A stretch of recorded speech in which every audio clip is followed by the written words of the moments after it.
Hi guys, Natasha from Natasha'Scrapbookorner. I'm working on the decorative, how would you say, decorative packaging for the handmade flowers. Okay, so while I was doing it, I decided that I might as well to share it with you. Just the basic things that are around our house. Could be your base for your packaging. So I really like to keep the boxes that have windows in them. Like for example,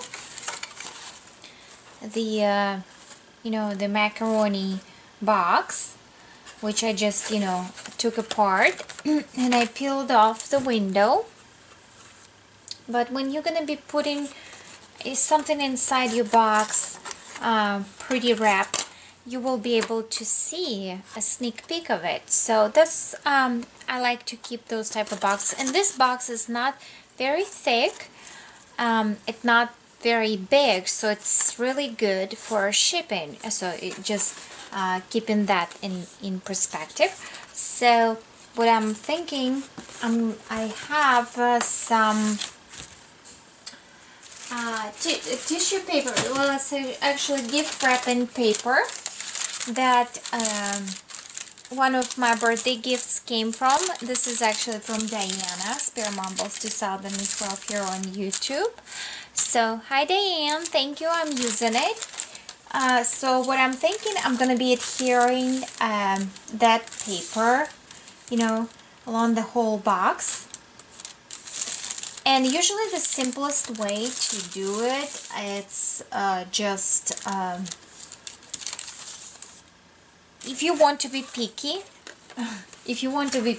I would cut the paper to the pieces, to the size of each individual square or rectangle, in this box, including the ears and tips and tags in here. But before I would do a prep job on each edge. Usually I'm using a washi tape, or you can paint it, so it's up to you. Okay, or if you will be adhering your paper all around, when it's gonna dry, when you're gonna try to fold the box, it's gonna it might rip on the seam.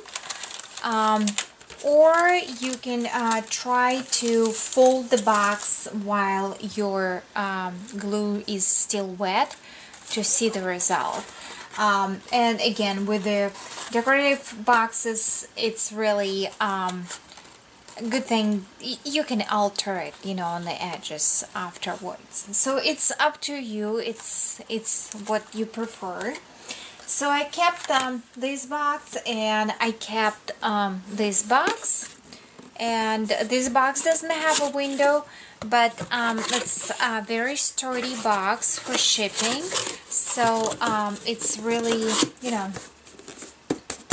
if I have something fragile, that I want to arrive nicely, so that I would use that. Okay, so this is the things that you can find around the house. Your cereal boxes, you can cut out your own opening in it and trim them down to size. So I like to recycle those. As a base for the flowers, I had those Airwick's refresheners, and they came with this chipboard piece. So I peeled them off. I threw away the plastic, which normally I would keep, but I said no. So I kept just this, and I snipped the tops to the size of this shape of the box, because I want them to go inside, and I'm gonna be rounding the corners by tracing around. If you don't have those, you know, corner punches, so by tracing around, and you can easily just cut them. Let me see, and then you can adhere your paper.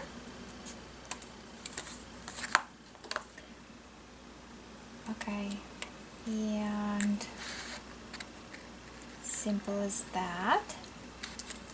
So here is your rounded tag, and this goes to the trash. Thank you. So less stuff in the you know, in around you on the table, so that's better. So, and you will display your handmade flowers. You can mix and match them. I have the whole baggie here, you know, with the little ones. So it's just, you know, how you prefer. What do you like your presentation look like? And would be very nice, you know, very nice gift. I'm not sure. Like this one, I need a smaller flower. So, and of course you're gonna adhere the paper, and you can adhere it with a little tab of glue, so the person who is gonna be reusing those, they can recycle it. Okay, so I'll be back to you with the finished result, and if I have anything in along the process, I will turn it in. Okay, here's my progress. I finished the tags that I showed you from the recycled chipboard, and I am using Ooh La La cardstock by the Paper Studio, which you can purchase at the Hobby Lobby. Luckily for me, here up north, Hobby Lobby is like 20 minutes away, so that's perfect for my theme. Oops, I already messed it up. So anyway, the tags came out really nice. They're stiff and you know, different, and I will use the not permanent adhesive, and therefore the person who will receive it can reuse them. So that's the way I'm thinking. While I was doing those and working on the project, I ran out of the package, the recollection package with the flowers, and what I did, I didn't throw away anything.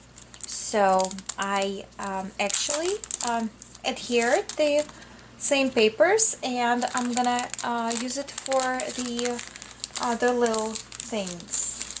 So just for you to keep in mind, so you can always, you know, I'm trying to keep those if I open it nicely and doesn't have a lot of adhesive, like Michael's, you know, on the back, like these guys. Those are really bad stickers. You cannot peel them off unless you're gonna add another square or something. So that's my progress, and let me show you what the ravioli box now looks like. So as I said, I was using the gift wrapping paper that one of the birthday gifts came into, and it was kind of squashed because it was used, but really, I really like how it came out, and actually it gives that texture to the paper.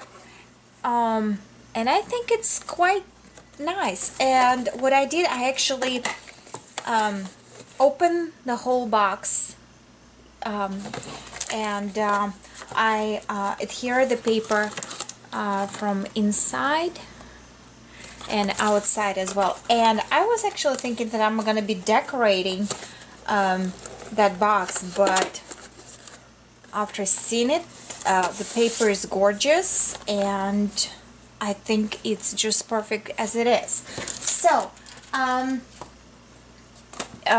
why I stopped, because the process of adhering the paper onto the box is quite challenging to me.